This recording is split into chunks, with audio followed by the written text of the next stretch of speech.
वहाँ के आवास पर उन तीन विभूतियों की जयंती मनाने जा रहे हैं जिन्होंने इस देश में, इस पूरे विश्व में अपनी एक छाप छोड़ी है।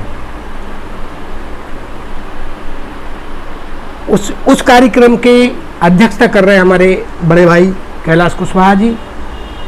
इस कार्यक्रम के संयोजक डॉक्टर एडवोकेट जितेंद्र कुशवाहा जी, प्रभारी मीडिया भूरेलाल कुशवाहा जी।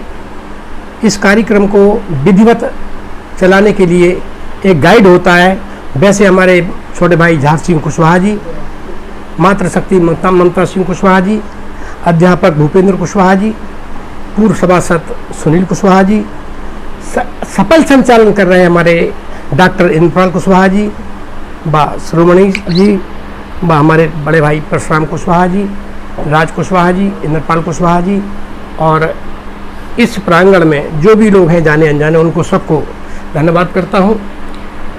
आज इन तीन महापुरुषों में सर्वप्रथम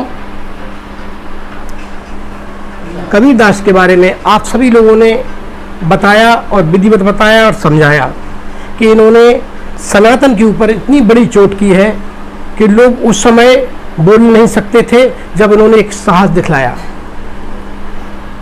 सनातन धर्म के ऊपर इतनी लंबी लंबी चोटें की, मुस्लिम समाज के ऊपर चोटें की, जो आप सब लोगों ने अभी बताया। तो उसको आगे बढ़ाते हुए हम छत्रपति साहू जी की तरफ जाते हैं, जिन्होंने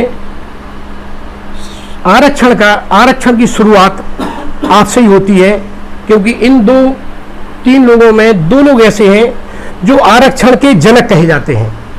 आरक्षण जनक है छत्रपति साहू जी महाराज भी हैं, और आरक्षण को विधिवत लागू करने के लिए नए दौर में विश्वनाथ प्रताप सिंह हैं, जिन्होंने अपनी कुर्सी प्रधानमंत्री की ठुकराई थी। इसी कारण से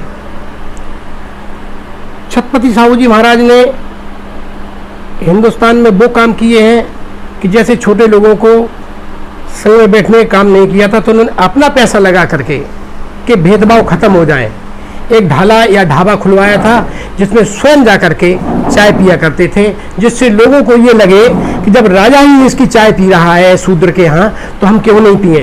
तो एक शुरुआत उन्होंने एक अलग जगाई थी, क्योंकि जो भी कार्यक्रम होते हैं अपेक्षा करते हैं कि जो बड़े लोग करते हैं उनकी पिछवाई छोटे लोग करते हैं, बड़े लोग जो करते हैं उनका अनुकरण छोटे लोग करते हैं।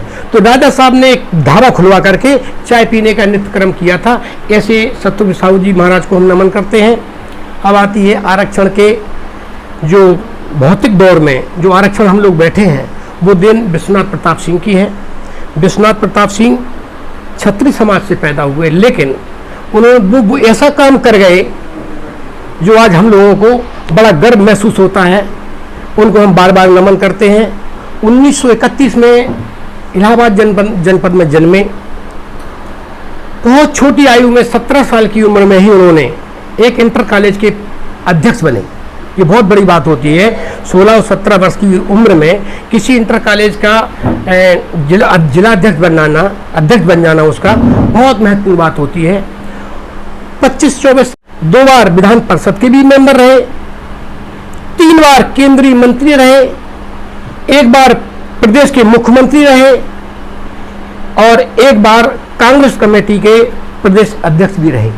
इतने महत्वपूर्ण पदों पर होने के बाद जब वो प्रधानमंत्री कुर्सी पर आते हैं, तो उन्होंने जो आरक्षण का चल रहा था मामला, तो देवीलाल, कांशीराम, इन सब लोगों ने कहा था या तो आरक्षण दो या कुर्सी खाली करो। तो उन्होंने आरक्षण दे दिया, उधर उनकी कुर्सी चली गई। जो व्यक्ति हमारे हित में, हमारे बैकवर्ड के हित में इतना बड़ा काम करके गया है, जबकि उस समय सामान्यशाही लोगों की ये सोच थी कि आरक्षण किसी भी प्रकार से न होने पाए, लेकिन उन्होंने करके दिखाया। भले अपनी कुर्सी को त्याग दिया। प्रधानमंत्री कुर्सी बहुत महत्वपूर्ण होती है, लोग क्या क्या करते हैं उसके लिए। उन्होंने आरक्षण के ही मद में अपनी कुर्सी गंवाई। ऐसे महापुरुषों को हम नमन करते हैं और आशा करते हैं कि आप जब जितने लोग बैठे हैं इसका प्रचार करें। क्यों? आरक्षण जब हुआ था तो आरक्षण के विरोध में कौन लोग थे?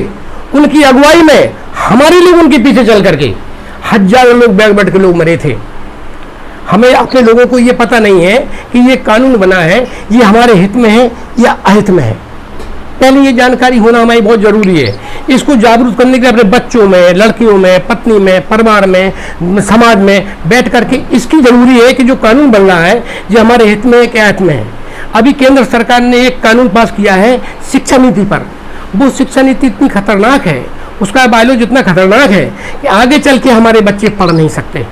उसका कारण क्या है कि बड़े बड़े विद्यालयों में जहाँ डोनेशन 1 करोड़ से 2 करोड़ लगता है, एग्जाम्पल अभी आपके सामने आग पकड़ रहा है, जो नीट का पेपर हुआ था उसमें 27-28 लाख लोग उस नीट परीक्षा में बैठे। लेकिन एग्जाम्पल के तौर पे हम 3 जगह बता दूंगा, उसमें समझ में आ जाएगी। जिस बच्चे के 5300 अंक आते हैं, 5300 अंक आते हैं, उसको रैंक मिलती है लगभग 4000 के आसपास। जिसके अंक 6600 से ऊपर आते हैं उसको रैंक मिलती है 6100 से ऊपर।